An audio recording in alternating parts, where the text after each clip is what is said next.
Hey guys, welcome back to the Big Brain Thoughts podcast. Back in action today. It's Super Bowl Sunday when I'm filming this, so yeah, hopefully your team wins today. So today we got a variety of topics we're going to be covering. We're going to be covering basically concepts of undulating periodization. What does that mean? Because a lot of the times I get asked, what's the best like training volume that I should do? How many times a week should I lift versus train other disciplines? And so we're going to be unpacking some concepts about that. A concept called undulating periodization. We're going to be covering some stuff like high-low principles. Okay.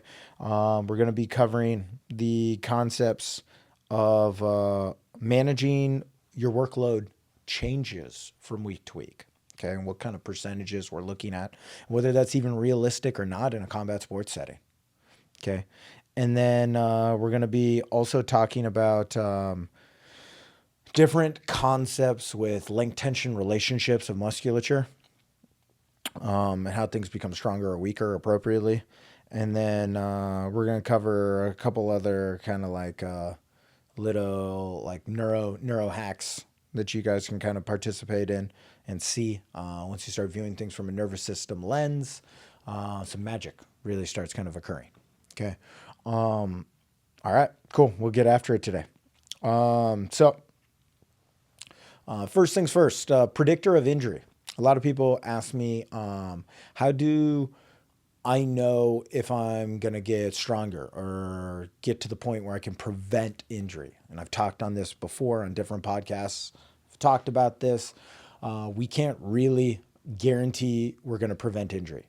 Now, we do stuff to hope that you're stronger, you can decelerate, you can produce force, you can run, cut, jump, change angles, that those things will help.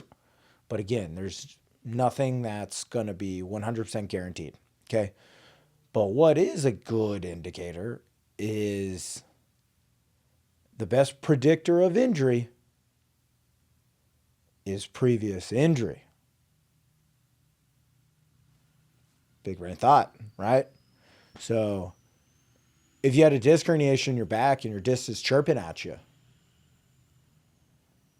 start thinking it's going to be an ongoing process with probably back pain coming on and off. So you recognizing what you need to do, getting it done, and then progressing back up to those baseline levels is super duper important. Maybe you're an ACL deficient individual, which means you just tore your ACL and you aren't going the surgery route. Okay.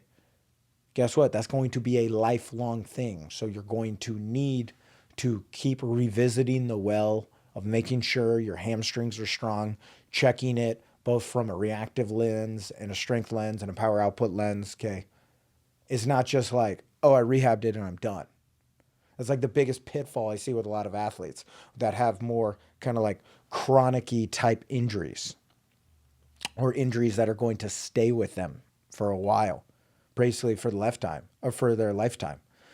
If like you tear your ACL and you don't get it repaired, there is a chance it can scar down for sure. But recognize what you're opting in for is you're going to be taking care of this for pretty much the rest of your life, and that's okay. You know, the reason why there's on and off trade-offs. Okay. Think as soon as you puncture a joint capsule, really with any surgery, likelihood of you getting arthritis in that joint skyrockets. So, I mean, you're trading for some work for potentially having a reduced risk of arthritis, because if surgery is like pretty high likelihood, as soon as we puncture the joint capsule, you get arthritis in that joint. If we don't puncture the joint capsule, you may get arthritis, maybe not. It depends on the surrounding support structures. If you're sliding a lot, okay, the types of activities that you participate in. And then at the end of it, know, guys, that just because imaging shows one thing doesn't mean it has to be painful. Okay, there's plenty of people that have horrible imaging, whether it's MRI or X-ray or whatever, and they're able to live their life and do what they want pain-free and do whatever activities they want to participate in. And juxtaposed to that, there's plenty of people where MRI may come back and it's showing nothing's really wrong. and person has debilitating low back pain. Okay. So just know there's always those two sides of the sword, or two sides of the coin, kind of whatever verbiage you want to use, right? So the best predictor of injury is previous injury. So know that and understand that. And know if you've had an injury at a previous location, something may come up down the road, especially if you're in combat sports. Extremely common if you're in combat sports. I'll even blow that a little further. Contact sports in general. Okay. So now, to help reduce the likelihood of your body falling apart, something called undulating periodization is a super useful tool. And you guys have maybe heard this called high lows. So what I mean by that is you have some weeks where you train a lot, like 6 sessions, let's say. And some weeks are a light week where you train like 3 sessions, right? Now recognize that doesn't have to be, it depends on your fitness levels. And we've talked before about, refer back to episode 1 and watch Al Vermeil's Hierarchy of Athletic Development if you don't know what I'm talking about. Building out your work capacity. 6 sessions in a week may be an off week for somebody. And 6 sessions in a week for a different person may literally kill them. So like keep that in the back of your mind of you are responsible for building out your work capacity of what your body's able to tolerate. Okay. So if you have a low work capacity, don't expect to be pushing these high training volume number weeks. How do we know? What are metrics we can use to see if you have a big, robust work capacity? You should be able to do, we've talked about this before so many times. You guys should be able to do 12 reps easy of your weight class, ideally double your weight class. For squats, straight leg deadlifts, okay? At least weight class. You guys, alarm sound should be sounding. We talked about this before. If you cannot do that for lower extremity. Upper extremity, things change a little. But example, like if you can't do like 20 push-ups, what do you think I'm going to say is about your horizontal push work capacity? It's just body weight, guys. You should be able to do that, you know? Realistically, you should be able to do way more. You should be able to rip out like 40 push-ups, you know, in a row. Frames, there's so many frames. Think of how many strikes you throw, okay? So like having a general work capacity, or it's not even weight, just like body weight, right? It's a push-up. So if like that's exhausting for you, or that's like, you know, it's like you got to make sure that you have a robust work capacity layer if we're building out athletic development, okay? So understanding the high-low week is all subjective based upon your respective work capacity of what's going to be high week and what's going to be a low week. Now recognize each discipline is going to be pulling a little bit different things from it, right? So maybe I could have a high training week and a low lifting week. Or maybe I could have a low lifting week or a low training week and a high lifting week, right? No injury is going to tends to occur if like we're doing high volume of lifting with high volume of training. Because now we've just done more than my tissues can adapt and change to. I've worked past my normal work capacity, right? So start thinking about things from that lens, guys. Now, talking about that managing volume. Now, if we're going to take what the experts say from a lifting lens, the lifting experts, the lifting strength conditioning coaches, they're all data driven, that are all this and that. They measure everything. They're always going to basically say, not always, but a lot of the time say like, don't increase more than like 10% work volume in a week. So since lifting is a very controlled environment, I'm going to say that's doable.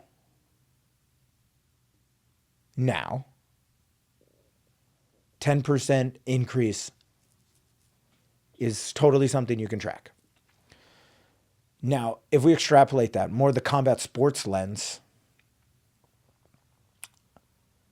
That's not possible with training sessions. And why is that not possible is because something I call the stud to scrub ratio. Okay? So the stud to scrub ratio is how many studs show up to a training session versus how many scrubs show up to a training session. So knowing that and being cognizant on the stud to scrub ratio, you can't really plan that you're going to be able to get an intense training session, because if you're planning for an intense training session and only scrubs show up, guess what? It's going to be a low intensity training session. If you plan for it to be a low intensity training session and just a bunch of savages show up, guess what? It's not going to be a low intensity training session. Okay? So that's why you being cognizant of the stud to scrub ratio is super important, and you making those calculations in your head when you show up to practice, because you don't really get to decide who shows up. Now, there's, again, some variability in the system. Like if you go to sparring, guess what? You know intensity is going to be more than drilling, right? Or like a class or light rounds at the end, or, you just show up for rolls on open mat. It's completely different than like rolls and like a casual middle of the week situation, right? So those are things to think about, right? But now from a lifting lens, if you want to increase 10% per week, that's fine. But no, if you start going outside those boundaries of 10% workload increase from a lifting lens, that's fine as well. I'm going to say that. Now, strength conditioning coaches are probably going to crucify me for saying this, but I'm okay with working above that as long as the other things start getting dialed down. So what do I mean by that? Cool. As long as I know you have a robust work capacity level, I'm okay with going above that 10%. Now, do I think we should triple the work volume? No. Do I think we should like double what you can normally do? Probably not. Right? So let's use our brain a little, okay? Even if it's like plus 50%, that's probably a little high. But do I need to limit it to 10? Not so much. Just be cognizant that you're going to need a little more recovery on the back end of those days. So if that's the focus of your goal that month, if it's to like strengthen or get more powerful or more explosive, I'm okay with diving into dialing up those percentages, and just have your training for that respective week maybe dialed down a little, right? Or vice versa. Have your training dial up, but then again, like we talked earlier, lifting has to dial down. I wouldn't be pushing kind of those limits then, all right? So start really thinking about those things, guys. And how do you know that these things are working? It all boils down. You got to track this shit, guys. Like, you guys need to start when you guys are doing your own workouts. You guys need to start remembering what you did and writing it down. There's a nice, easy way. And I'm even okay with if you don't even remember everything you did. Okay. Have a little like RPE scale in your head. And what do I mean by RP? RP is rate of perceived exertion. Okay. So it typically, easiest version, there's a couple different versions, but the easiest version is 1 to 10. 10 is you are hospitalized and borderline knocking on death's door. If you've never pushed your body to that level, you've never experienced a 10. Okay? 0 is you just laying on the couch and watching TV. So everything in between. Okay? So in general, when I'm lifting with individuals, a nice way to phrase an RPE scale is like, you can give an RPE scale for the entirety of the workout, and you can use that type of scale. Or you could use the RPE type scale. And the safest way that I kind of give people is there's a good course called Barbell Rehab.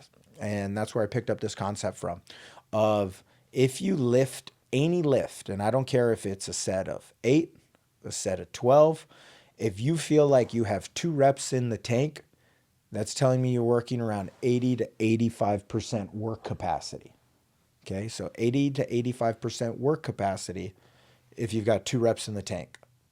Why I like that, that's hitting a large enough number where we can start getting hypertrophy and strength developments.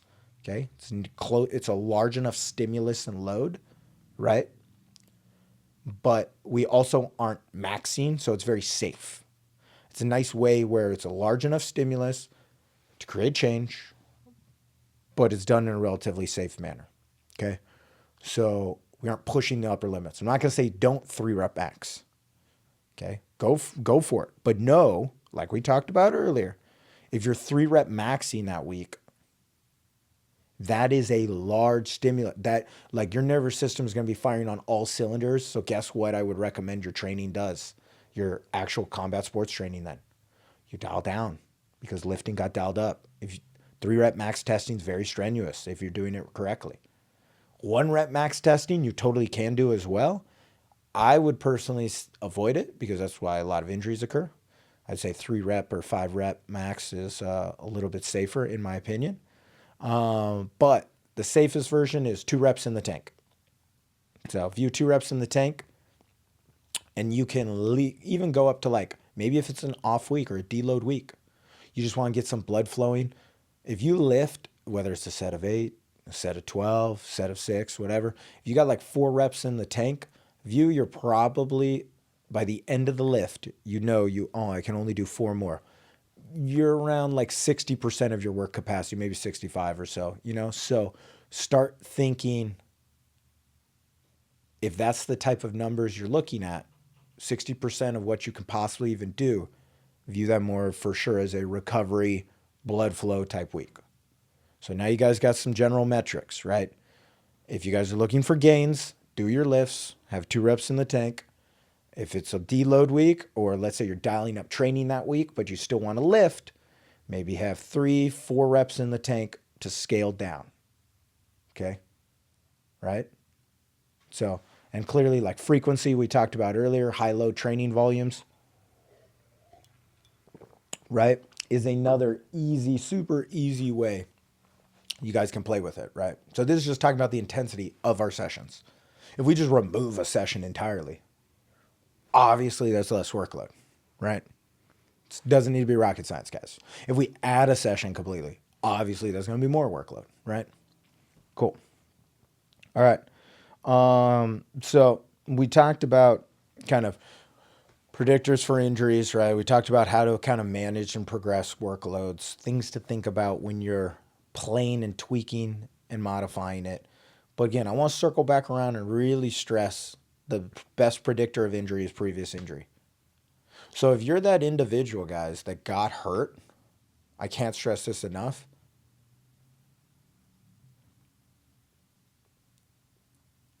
You guys need to be cognizant. You need to go through a lot of steps before you're back to where you should be.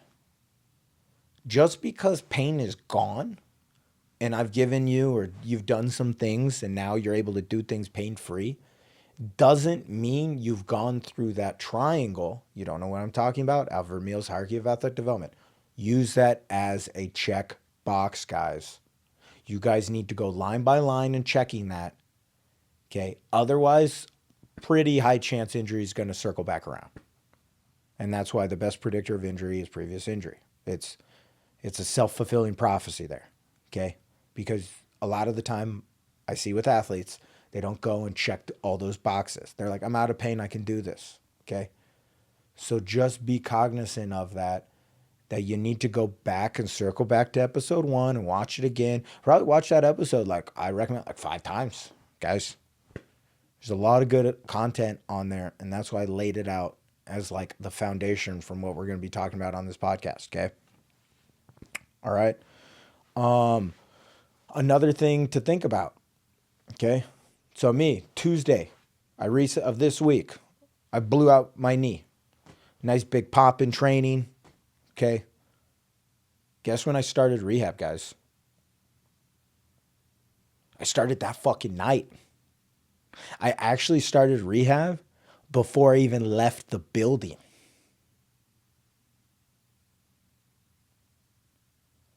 If that's not what you're doing, then that's telling me one of two things. One, it's not bothersome enough for you to bother to do it. So it's not impacting your life enough for it's creating some urgency for you to actually start addressing it. Okay. Or two, so one, it's not bad enough. Or two, you just don't really care about your injury, which that's fine. That if that's you, that's fine. Like, some people like don't care. They're like, whatever, you know? So, a lot of the time, the reason why I'm having this conversation, this is literally how my conversation goes with like certain clients that are not compliant with their homework. I have this same speech with them. So I'll give people homework, and I normally give people daily rehab homework. People are like, oh, daily, I can't do it. I can't. And I've heard it all. I've heard any excuse you guys can possibly think of. I've fucking heard. Give me anything. Kids, dog, significant other, caring for parents, caring for this, caring for that, caring for self, moving, changing, job change, stress life, breakup. You like any excuse. I've heard it all. There's not going to be a new one you're going to give me. Okay. Now going on, like I said, being in this industry for over 10 years. So knowing that, again, it boils down to when they give me that, and let's say normally I work with people, I'm like, okay, cool. Maybe that was too many, so let's scale down to 3. But again, I've had some people where I can get it as simple as possible. I'm like, these 3 things need to be done twice a day. That's not that hard, guys. And they still can't get it done. Guess what? I need to then sit down with that person and be like, don't waste your time. Don't waste my time. Because clearly this injury isn't bothering you enough. And they're like, oh, no, it really is. Yeah, no, it. And I'm like, no, it's not. Because if it was bothersome enough, you would actually be doing this. Or if it cared enough. It's like there's a good phrase of like spurring action. I'm gonna butcher it here. But like the worst thing for someone to do, really, and like from a career development wise, is you don't want to like be in a job it's like tolerable, right? You don't want to be in a job where it's like, oh, my pay's good enough. Like my coworkers are friendly enough. Like I like the work that I'm doing enough. Because if it's just above those minimum thresholds, you're probably going to be content and stay with it. If it's like so shitty, your boss is a narcissist, dude, like your coworkers like fucking yell at you all day, like you're getting paid dog shit, guess what? The conditions are going to be so shitty, it's going to spur change. It's going to force you to go look for another job. It's going to force you to just tell your coworkers, like, go fuck off. Like, it's going to force you to sit down with your boss and be like, I don't like this project that I'm working on. I need to work on something else. It's going to facilitate movement and progression of things. Okay. Rehab is no different. So a lot of time when I see these people in this like melancholy state, I can easily tell, okay, I mean, it's bothersome, but they're stuck in that like repetitive injury cycle where it's like you recover just to the point where you can get it where it's pain free. So then you get back to rolling really quickly or sparring or training, whatever discipline you're doing. And then you flare it up again. And then you got to calm it down. And then you got to, again, once you calmed it down, reintegrate training, but you just reintegrated too fast. And then you flare it up again, and then you got to calm it down. And then you get stuck on this hamster wheel. Okay. So like recognize that which state you guys are in. It's okay for the situation to be shitty. Just recognize it's a shitty situation and then start doing something about it. Okay, guys? All right. So that leads to my next thing or situation or rant. I'm going to fucking be rambling on here. I'll give people some stuff to get them out of pain pretty quickly because guess what? Fresh after injury, that's what you want to do. You want to get people out of pain quickly. Don't just be like, I'm done. There's multiple steps. Imagine like if you learned an armbar day one of jiu-jitsu training, you got shown an armbar. And then you just walk out of the building, you're like, I'm fucking done. I know it. I fucking know arm bars now. I'm good to go. Like that's not how it works, right? There's levels. If you guys have trained, if you learned to jab day one, your day one jab looks completely different than like your day 465 jab, right? So recognize your exercises or your rehab program or your strength and conditioning program should also look different with time and progressions and reps and time spent doing it, right? So be cognizant of that, okay? It's sometimes frustrating for me. People be like, oh, I did the stuff. Yeah, I got a little better and then got flared up again. Cool. Yeah, you know what I heard? I heard, yeah, you're hopping on the hamster wheel and you're skipping steps and you aren't following the hierarchy of athletic development. That's what I heard. Okay. And then I got to sit down and have a conversation and be like, is this really bothering you? Because like you aren't progressing it. You aren't progressing to the next steps. You aren't doing what I'm telling you to do. Okay. So, yeah, that's my 2 cents kind of rant on that. So, next thing we're going to kind of be covering is, length tension relationships for musculature, right? So this is an important concept. You guys can apply to lifting, or you guys could even apply to like technique if you guys really want, you know? It's something called active insufficiency. So think muscles become actively insufficient when they're over shortened or over lengthened. If you guys want to do a little sample study here, you guys totally can. Okay. All you're going to do is make a fist and make a grip. Be really strong with it.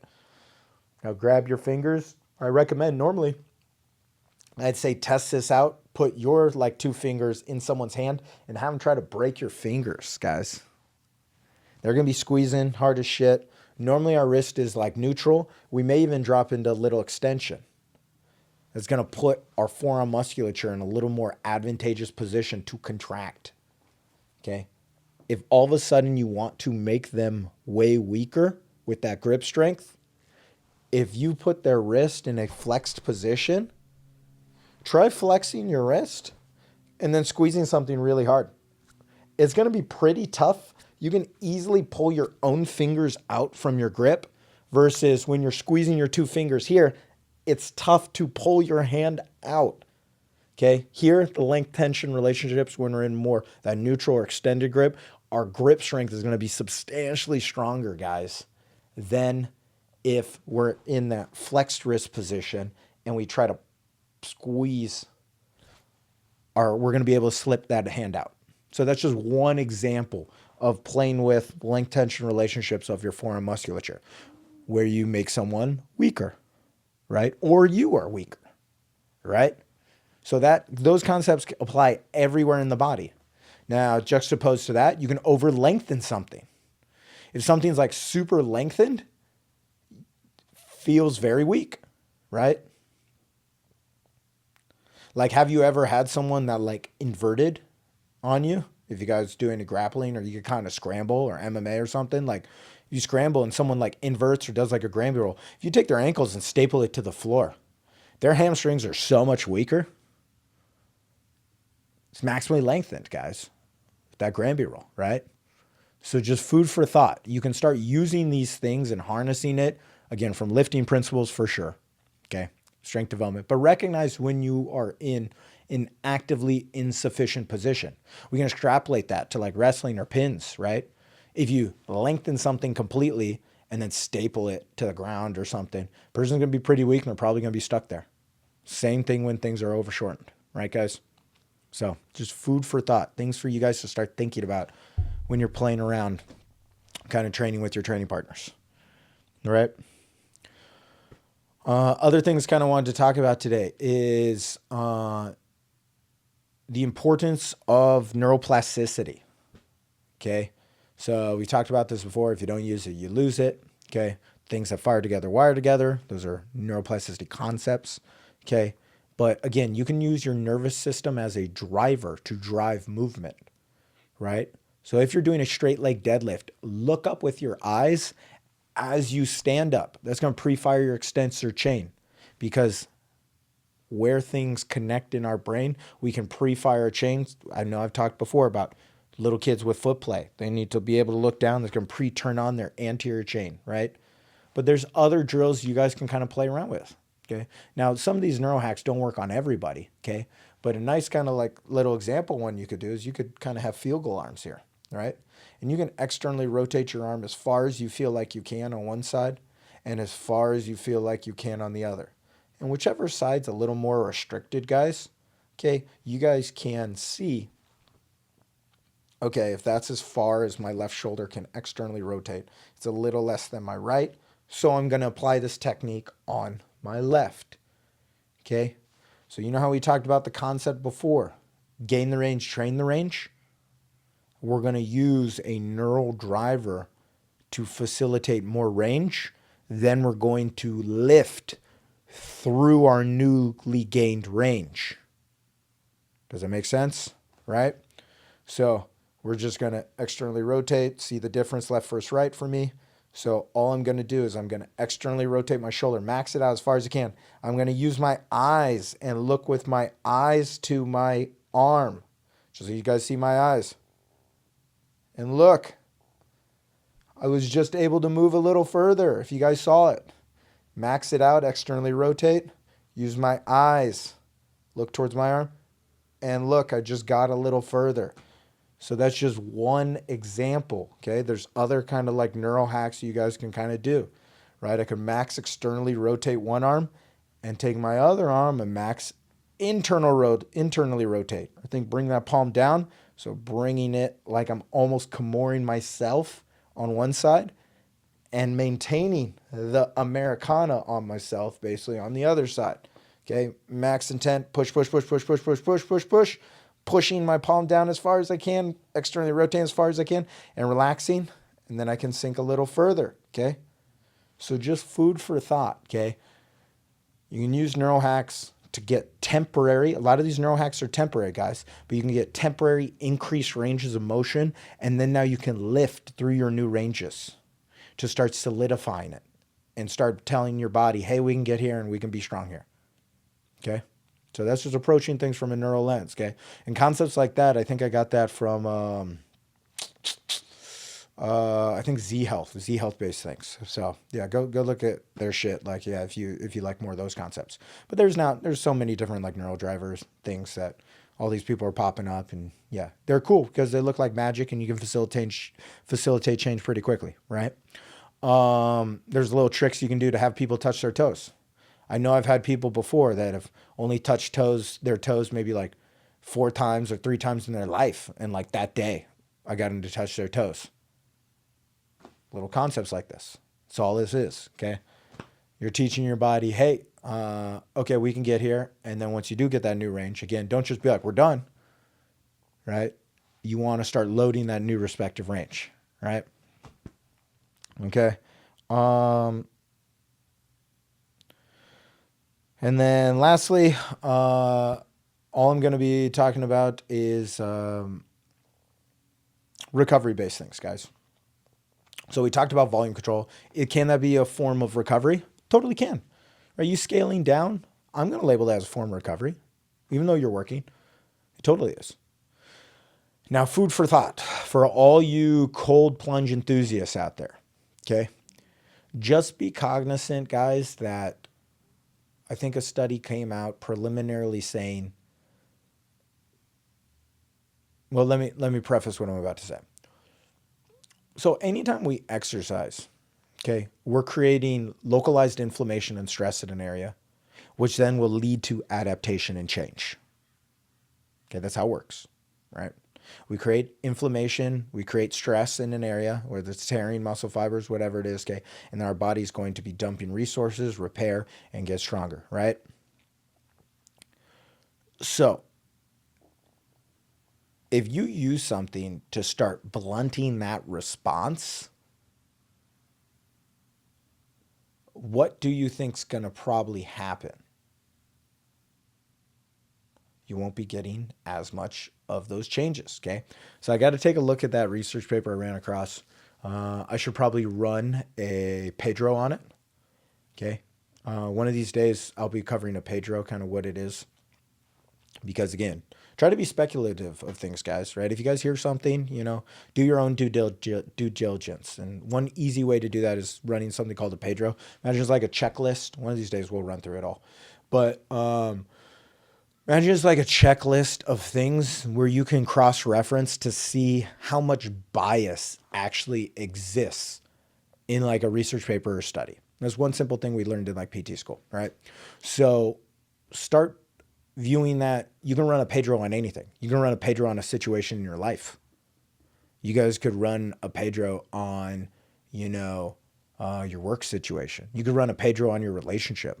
You can run a Pedro on whatever really you want, but it's really basically taking a look at sample size, seeing if any biases are present. Is there financial interest involved? Is it a large population of people that we're doing, or is it super localized? Okay.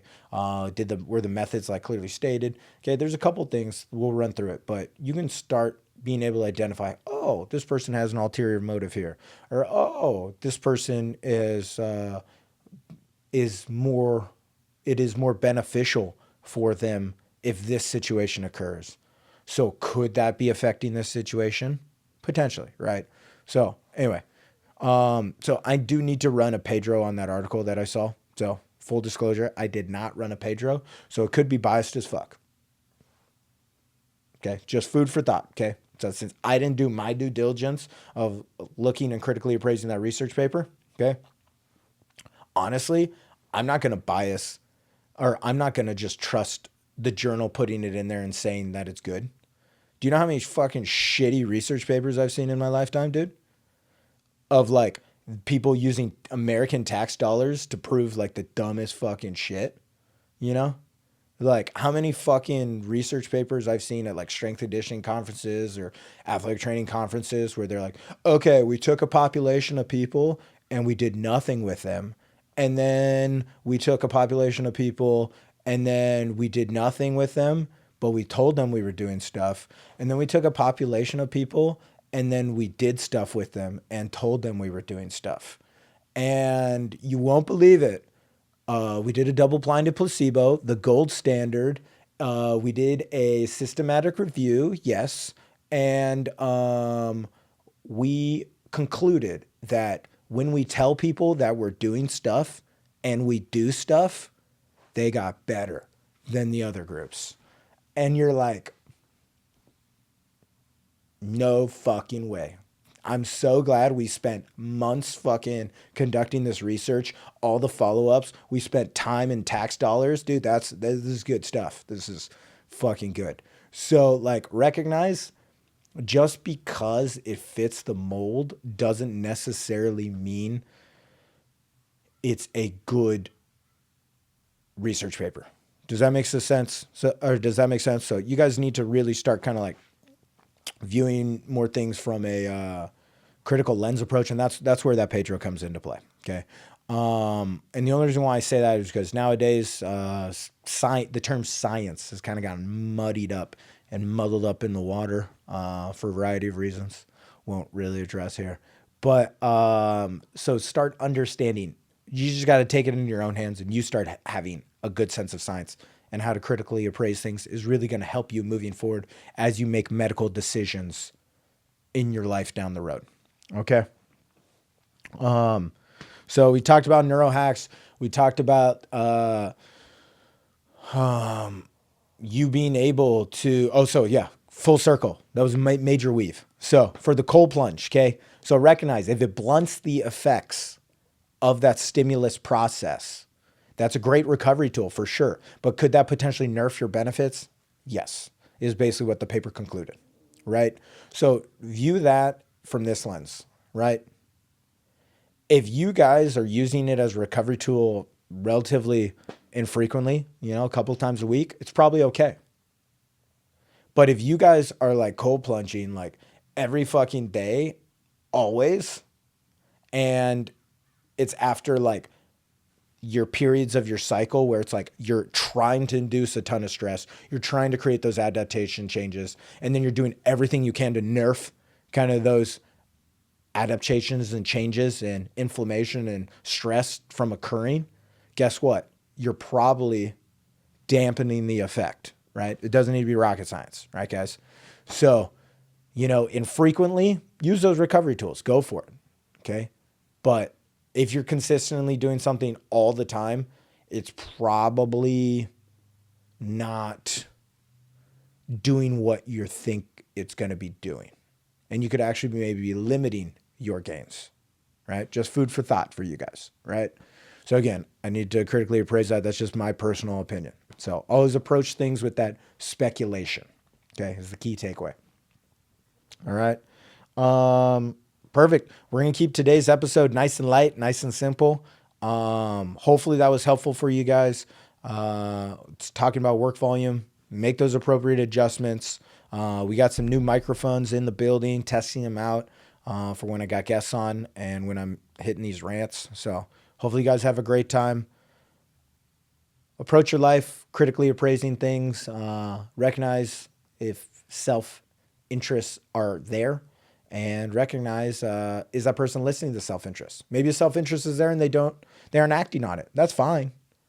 But just know whether that's present or not. Okay. And especially that extrapolates into the financial realm, as I'm sure you guys have probably already figured that out. Right. Cool. Hopefully that was helpful, guys. Thanks for tuning in, and time to tune out. Sweet.